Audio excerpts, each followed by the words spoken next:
What is good, YouTube? Andrew Sellers here. I am about to show off my Luard deck my standard Luard deck profile. Alright, so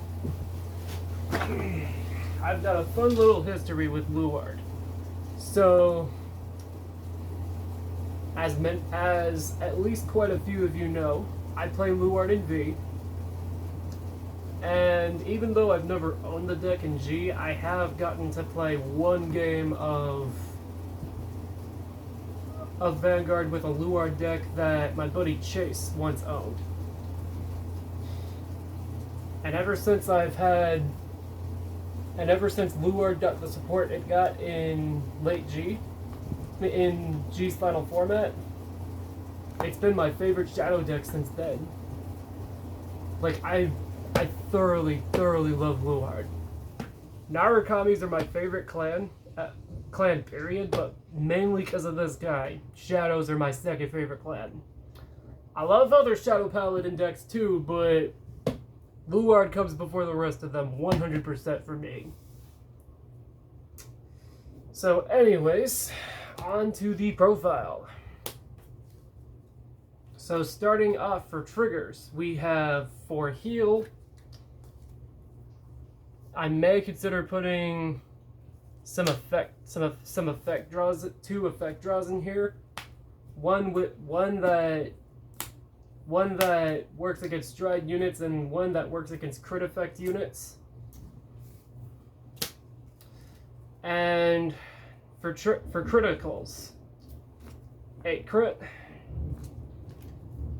8 crits are a must-have for Luard because 1, Luard gains lots of power on its own and extra crits are going to apply more pressure, and 2, on turns you've stridden with Drag Driver Luard, you will get to send 1 crit trigger from your drop zone to the bottom with this crest skill at the end phase.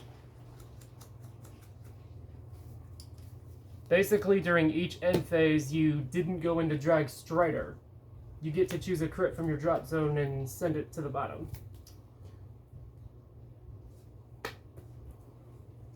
3 draw triggers. In Chronojet and Messiah, I run fronts over draws, but for this deck, I run draws over fronts because for Drag Strider skill, you're going to want Drag Heart Luard in your hand. And you're more likely to have those combo pieces with draws in your deck. That and Luard generally gets extra big hand sizes with draws. And finally, the Keter OT. I could run other OTs as well, but for this deck, I generally prefer the Keter OT because generally people prefer having him as one of your rear guards, I mean, which I do as well.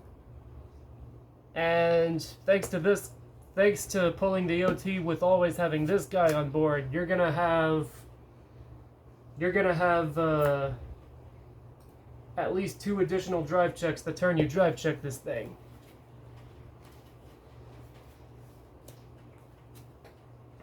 So yeah, my biggest reason for running the Keter OT is to have a guaranteed extra hand size on turns I drive check. For grade 1s, 4 draw PGs. I have Sanctitude in 2 of my other decks, but I'm too lazy to pull it out.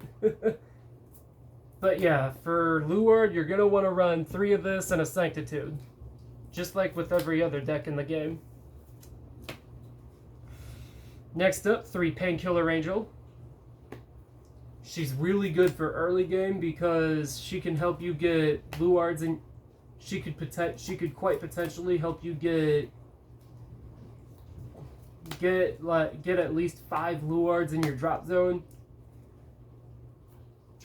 before riding to grade 3. And you're gonna want as many grade 1s as you can get in your drop zone to resolve your ritual unit's abilities. 3 of this guy.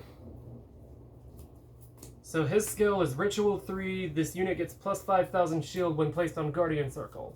And it gains Intercept. and it gains intercept. So yeah, really good. So yeah, pretty good guard power, pretty good guarding unit. Next up for Semilius. During each of your turns, she gains plus 2,000 power, and that's when you access Ritual 3. And she has a GB1 skill that says, when placed on rearguard, check the top 2 cards of your deck, choose a unit from among those 2, place it on rearguard, and send the other card you've checked to the bottom. Whole reason you're gonna want to run her is because she's a good superior color. Next up for Luminosity Wizard. When he's placed on rearguard, he gets 10,000 power for that turn. And whenever this guy gets retired, your Vanguard gets plus 5,000 power. And you get to choose whether you want to soul charge or not. Generally, you're only really going to want to soul charge it when you don't have a lot in soul and when you're going to get to resolve Painkiller Angel skill. But yeah, his biggest reason for being there is because of the free power it gets. Finally, the best grade 1 in the deck, Abyssal Owl. Biggest reason this card's so good is because it helps you get your Luard by discarding it from hand. And it's also because when it's sent to the drop zone, it's there as an extra grade 1. And if you really need the countercharging, you can bind him with another Abyssal Owl from your drop zone and countercharge. 1. Now, this is the only grade 2 you're going to want to run in the main deck, and it's treated as a grade 1 when in there. 4 more Fessa. Her skill is, when in deck, it gets -1 grade, and it has a Ritual 3 effect that says when it attacks, it gets plus 5,000 power. And if you have 2 or more face-up cards in your G zone, you can superior call a ritual unit from your deck. So she's a good 5k attacker, and she helps get out ritual units when you need them.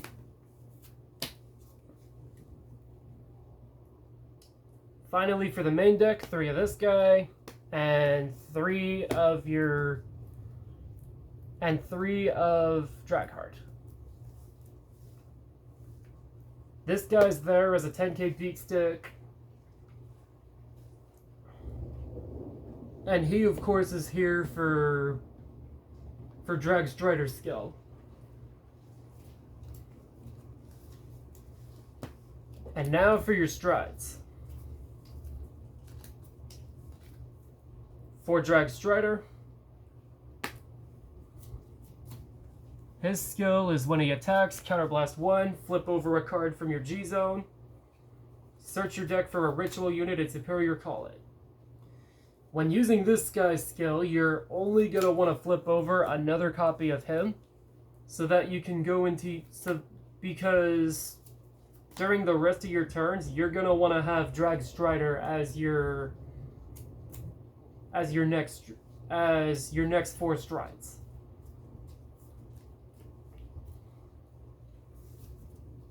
Speaking of Drag Strider, his ability, as many of you know, is GB2, Ritual 7. When it attacks, discard a Luard unit from your hand. It gets 10 plus 10, plus 1 crit, plus 1 drive, and your opponent cannot guard against him with grade 1 or higher units. This guy's busted as hell because each turn you stride into him, he's gonna have at least 58,000 power, and each turn your opponent's generally gonna struggle having to guard with trigger units and sanctitude against this guy. Now, with Sanctitude in their hand, they're not going to struggle, but typically when they don't have Sanctitude, they're going to have trouble guarding against this guy.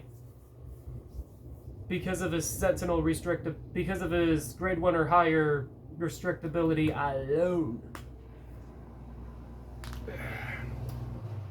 And based on how I've watched other people Luard, I most definitely feel like it is one of the best decks in the format. Shiranui, I agree with people, is generally the best, but this is up to a close second. One thing I feel like I've learned about Luard is that each format it's come out in, it's come out in or always got new support in, it's just always been tier 1. Like Luard's always been one of fans' favorite decks, Bushy's favorite decks. Like, it's just one of the most popular decks in the entire game.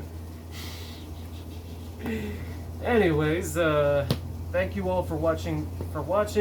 Please like and subscribe for more content, and I'll be sure to upload more. Peace out, y'all.